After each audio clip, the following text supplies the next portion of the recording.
कभी ना कभी आपने भी अपने घर परिवार या आस पड़ोस में ये सुना ही होगा कि उस व्यक्ति को स्टेज 1 का कैंसर है या ये व्यक्ति कैंसर की तीसरे स्टेज पर है। लेकिन क्या कभी आपने समझने की कोशिश की है कि कैंसर की अलग अलग स्टेज में होता क्या है और इनमें से सबसे ज़्यादा खतरनाक स्टेज कौन सी होती है?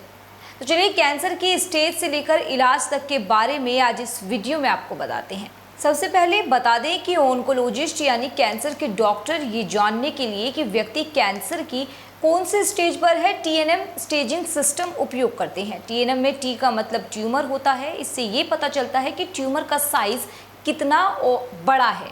दरअसल ट्यूमर कोशिकाओं के समूह होते हैं जो शरीर में गांठ बनाते हैं। वहीं एन का मतलब होता है नोड। ये बताता है कि हमारे गले या बगल में मौजूद लिम्फ नोड्स में कैंसर के सेल्स हैं या नहीं। और एम का मतलब मेटास्टेसिस है जो बताता है कि कैंसर कहीं शरीर के दूसरे हिस्से में तो नहीं फैल गया। इनको मिलाकर ही हर मरीज के लिए स्टेज ग्रुप बनता है। चलिए अब ये जानते हैं कि कैंसर की अलग अलग स्टेजों में क्या होता है और सबसे खतरनाक स्टेज कौन सी होती है। दरअसल कैंसर की 4 स्टेज के अलावा कैंसर 0 भी होता है। स्टेज 0 में कैंसर का मतलब ये है कि ये कैंसर अभी शरीर के दूसरे हिस्से में नहीं फैला, लेकिन बाद में जब इसमें फैलने की क्षमता आ जाती है तो तब ये काफ़ी तेज़ी से फैल सकता है। स्टेज 1 के कैंसर की बात करें तो इसमें होता क्या है कि कैंसर जहाँ होता है वहीं रहता है, यानी ये कभी फैलता नहीं। साथ ही स्टेज 1 के कैंसर का साइज़ भी छोटा होता है। स्टेज 2 में कैंसर का साइज़ थोड़ा बढ़ जाता है। स्टेज 3 में कैंसर का साइज़ काफ़ी ज़्यादा बढ़ जाता है और आसपास के स्ट्रक्चर को ये इफ़ेक्ट करता है या लिम्फ नोड्स में भी काफ़ी ज़्यादा फैल जाता है। अब बता दें कि कैंसर के स्टेज 1, 2, 3 का कैंसर शरीर के दूसरे हिस्सों में नहीं फैल सकता, पर स्टेज 4 में कैंसर शरीर के दूसरे हिस्सों में फैल जाता है।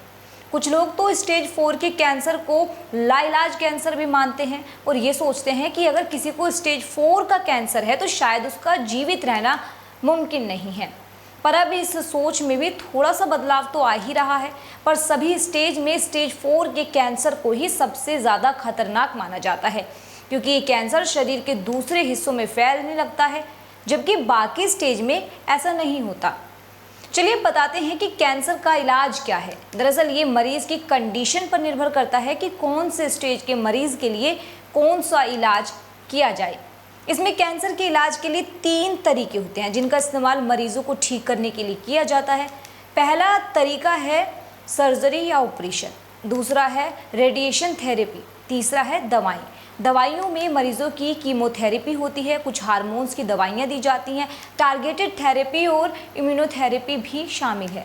बता दें कि कैंसर होने के कारणों का पता तो अभी पूरी तरह से नहीं चल पाया है, पर कैंसर पर लगातार हो रही स्टडी में ये ज़रूर पता चला है कि कैंसर होने का एक बड़ा कारण स्मोकिंग है या सेकेंड हैंड स्मोकिंग है। यानी सेकेंड हैंड स्मोकिंग का मतलब यही है कि पास खड़े व्यक्ति को भी कैंसर के चांस हो सकते हैं जो उस सिगरेट का धुआं सह रहा होता है।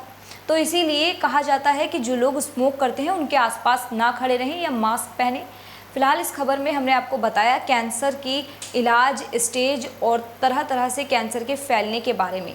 खबर पर जो कुछ आपकी राय है, कमेंट सेक्शन आपके लिए खुला है, उसमें अपनी राय ज़रूर दीजिएगा। देश और दुनिया की तमाम खबरों के लिए लगातार देखते रहिए न्यूज़ वॉच इंडिया। मेरा नाम रूपाली शर्मा है। शुक्रिया।